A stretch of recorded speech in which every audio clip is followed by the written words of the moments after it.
Now let's just move on further towards the question number 3, which says that line L is the bisector of an angle A. So this line L is actually the bisector for this particular angle A, and furthermore it says that we have B is any point on the line L. So if L is the bisector of an angle, it means that this angle should be equal to this angle should be equal to this angle. Why? So because the line L is the angle bisector. So if we are just talking about the angle bisector, then this angle definitely is equal to this angle.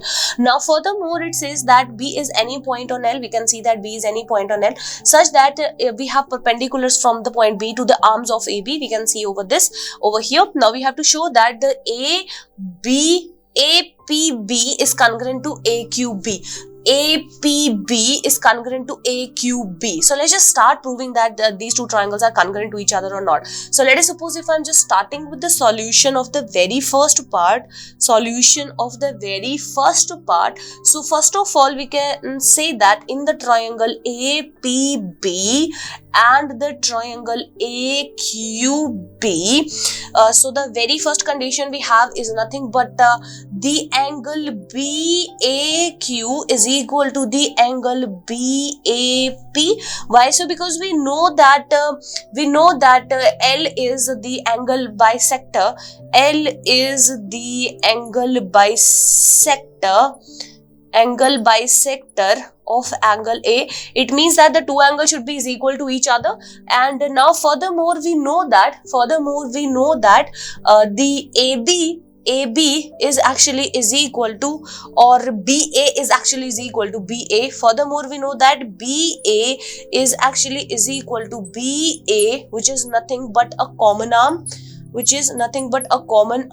in both. And furthermore the third condition, we know that the angle we have the angle PBA. We have this angle which is nothing but this BPA. We have this BPA and we have this particular angle which is nothing but this angle Q, means this angle Q is equal to this angle P. So we can say that the angle AQB is equal to the angle APB. So we can write angle APB is equal to the angle AQB. Why so? Because each is 90 degree. So hence by these three things we can see that we are talking about the angle side. So hence these two triangles are congruent to each other. It implies that the triangle APB is congruent to the triangle AQB by AAS congruence rule. By AAS congruence rule, these two triangles are actually congruent to each other, and this is the proof of the very first part.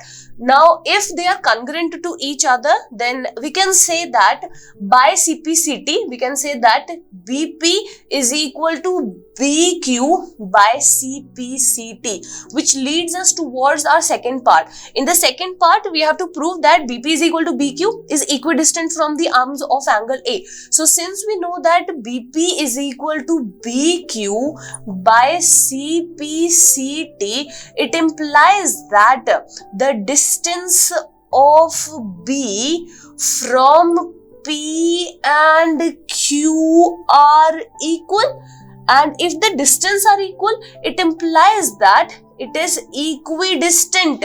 It is equidistant from the arms of angle A. We have to prove that BP is equal to BQ is equidistant from the arms of the angle A. So here we have proved that BP is equal to BQ, which implies distance of B from P and Q are equal, which implies they are equidistant from the arm of angle A. So this is all about the question number 3.